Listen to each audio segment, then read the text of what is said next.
The world often likes to imagine that the meeting of a prince and his future queen must involve a sweeping gesture or a moment of love at first sight. For Prince William and Catherine Middleton, the truth was far more grounded and in many ways more beautiful. Their story did not begin with trumpets blaring, but in the unassuming historic halls of the University of St. Andrews in Scotland. When they both arrived in 2001 as freshmen, they were just two students among thousands, each carrying their own hopes, nerves, and histories.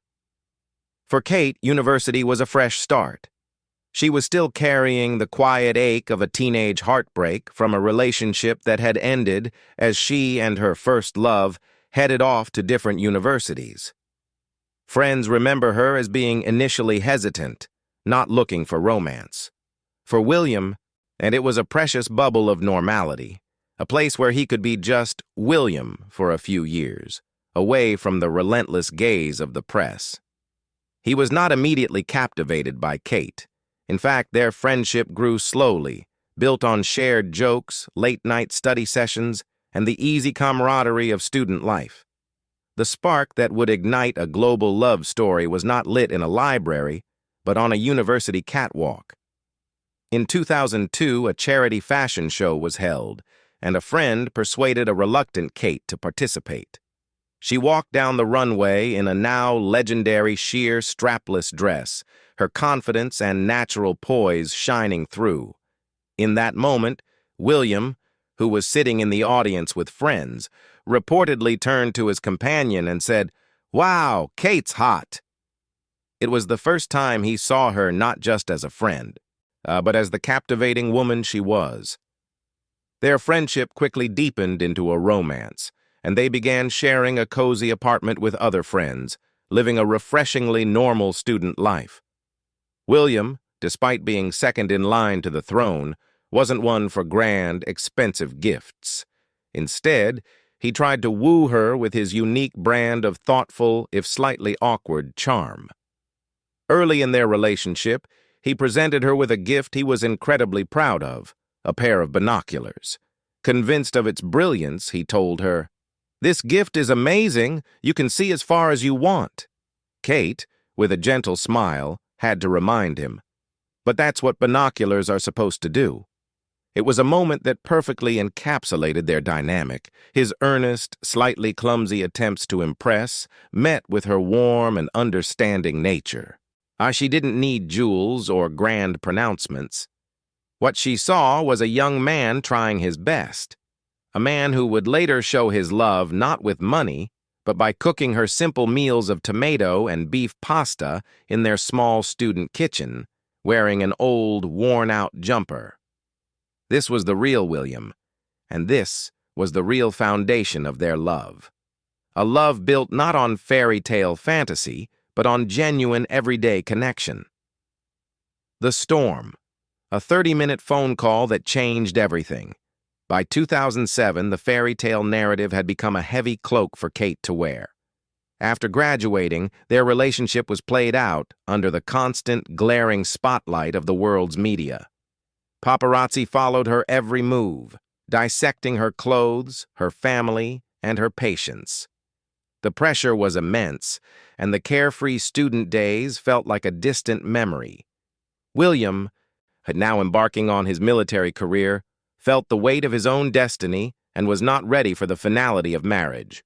The unspoken question of when hung over them like a fog. On her 25th birthday, the pressure on Kate reached a terrifying peak. As she tried to leave her London apartment, she was ambushed by a swarm of photographers and television crews. The flashing lights were blinding, the shouting deafening. She was trapped, a young woman alone against a pack. Shaken and in tears, she called William, her voice cracking as she confessed, "I can't take this anymore." He was miles away, powerless to protect her, and the distance between them felt insurmountable. The tension culminated in a 30-minute phone call that would become a pivotal chapter in their story. William, feeling the pressure and unsure of his future, "I told Kate they needed a bit of space to find our own way." He couldn't promise her a proposal.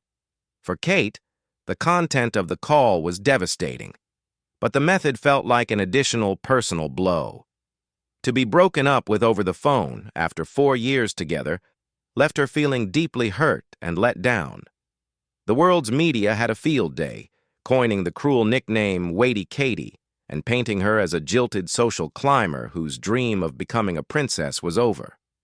What happened next, however, would define Kate's character for the world to see. Instead of retreating in shame, she did something remarkable. She refused to be a victim. She dressed impeccably, held her head high, and was photographed painting the town red with her friends. She threw herself into her social life with a confident smile that spoke volumes. She didn't utter a single negative word about William to the press, a display of loyalty and grace that did not go unnoticed. While she was putting on a brave face for the cameras, she was also quietly rebuilding herself. She threw herself into activities, even taking part in a charity rowing challenge, proving to herself and everyone else that she was strong, independent, and complete on her own. It was a masterclass in quiet dignity. For William, who had been enjoying the single life at nightclubs like Mahiki, the sight of Kate thriving without him was a shocking wake-up call. The woman he thought would be waiting in the wings was moving on, and the realization of what he had lost began to dawn on him. The silence from her end was louder than any plea for him to come back, and the counsel of a queen, a grandmother's wisdom. In the immediate aftermath of the split, while Kate was busy reclaiming her narrative, Prince William was privately falling apart. The boisterous nights out with friends were a smokescreen for a deep, gnawing emptiness. He had been the one to end it, yet he was the one who felt completely broken.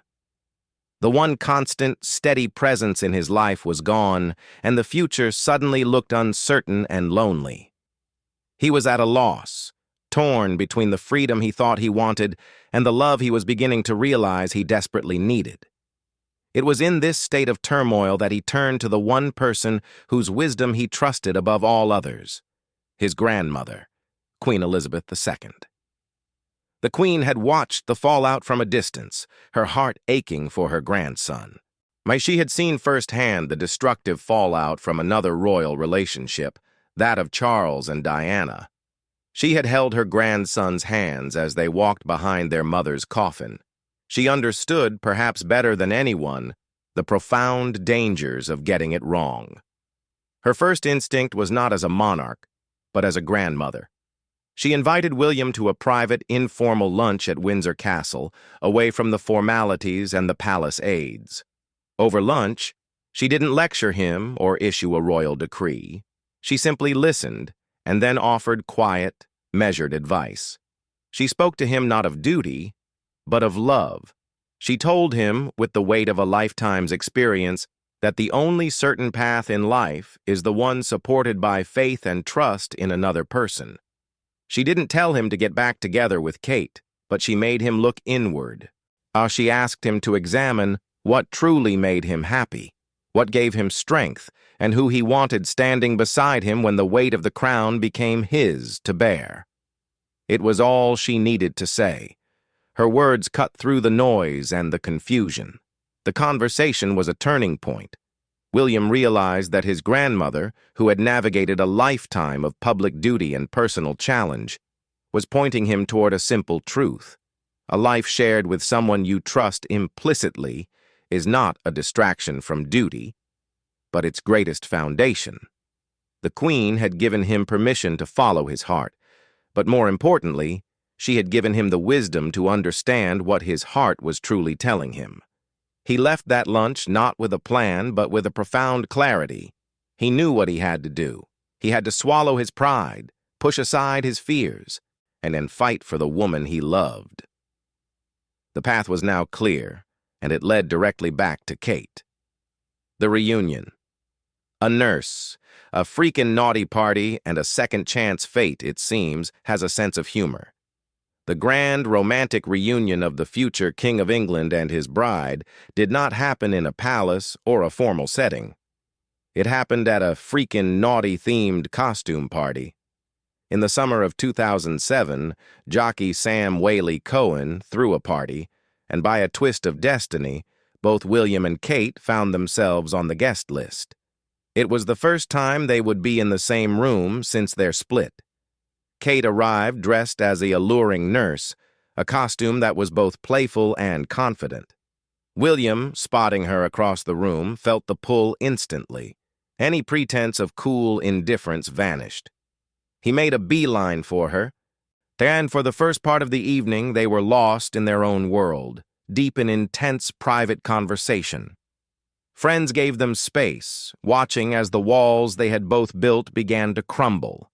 The connection was as undeniable as it had ever been. Later, they hit the dance floor, and in a moment that felt both new and familiar, they ended up kissing. The months of separation melted away. But this was not just a spur-of-the-moment kiss. It was the beginning of a carefully rebuilt relationship. They took it slowly, spending hours talking openly about their fears, the pressures of royal life, and their hopes for the future. Kate was clear. She was willing to build a life with him, but only if he was fully in it, without hesitation, and without letting outside pressures dictate their private happiness. For the first time, William was able to articulate his own deep-seated fears, the fear of repeating his parents' mistakes, the fear of trapping Kate in a life she didn't want, the fear of failing as a husband and a future king. This honest, vulnerable exchange became the bedrock of their renewed partnership. They weren't just two people in love. They were two people choosing each other, with their eyes wide open. This time, it was different. This time, it was forever. The world saw the evidence of this new, unshakable bond years later in the smallest of gestures. At an event in 2022, as a light rain began to fall on Kate while she chatted with well-wishers, an aide rushed forward with an umbrella. Kate politely declined, but William stepped in. He quietly took the umbrella from the aide and held it over his wife's head himself. It was a simple act. But body language experts noted its profound significance. As a future king, he could have easily delegated this task. Instead, he chose to perform this small, loving service himself, a quiet signal to the world that her comfort was his personal responsibility. The look of loving approval she gave him in return spoke of a partnership built on mutual respect and unwavering support. Their wedding in 2011 was a spectacle watched by billions. But the real story of their marriage has been written in the quiet, unguarded moments since. Kate's role has evolved far beyond that of a duchess. She has become the silent power behind her husband, the linchpin that keeps everything together. Royal experts have observed that Kate communicates not with grand speeches, but with powerful, empathetic gestures. A trait she shares with another much-missed royal, Princess Diana. Like William's mother, Kate understands that one gesture is often worth 1,000 words. This was never more evident than in the way she has helped William navigate his complex role as a son who lost his mother. She has created a stable, loving, and joyful home for him and their 3 children, Prince George, Princess Charlotte, and Prince Louis, providing the warmth and normalcy that was so tragically missing from his own childhood. She gently guides their children, teaching them not just royal protocol, but human empathy. At Prince Philip's memorial service, as a nervous young Charlotte walked into the abbey, it was Kate who leaned down and whispered, "You can smile," instantly easing her daughter's anxiety. In that one moment, she wasn't just the Princess of Wales, and she was a mum, using her quiet intuition to build confidence in her child. Their partnership has been tested in ways no one could have foreseen. The departure of Prince Harry and Meghan Markle and the subsequent public fallout placed immense strain on the family. Throughout it all, Kate remained a steadfast source of strength for William, a calm and unifying presence. But the most brutal test came in 2024, when Kate was diagnosed with cancer. The news was a devastating blow, and the world held its breath as she withdrew from public life to undergo treatment. William described the period, which also saw his father, King Charles, battle cancer, as brutal. Yet even in the depths of this personal hell, their bond deepened.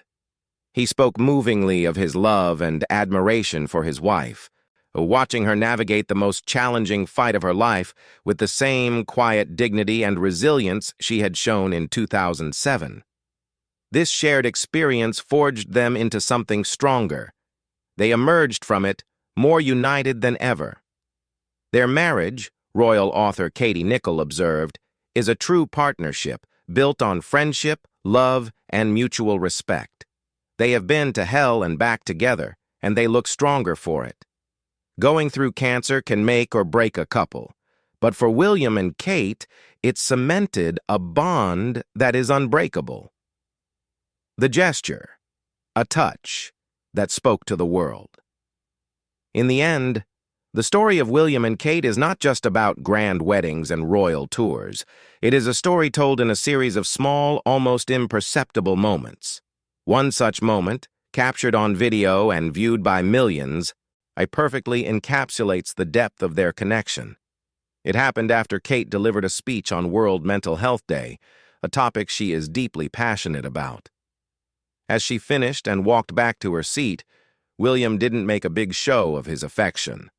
He didn't pat her on the back or offer loud public praise. Instead, he performed a gesture so subtle that many might have missed it. He gently pulled out her chair for her. It was a simple act of thoughtfulness, but body language experts saw it for what it truly was. Pitch perfect.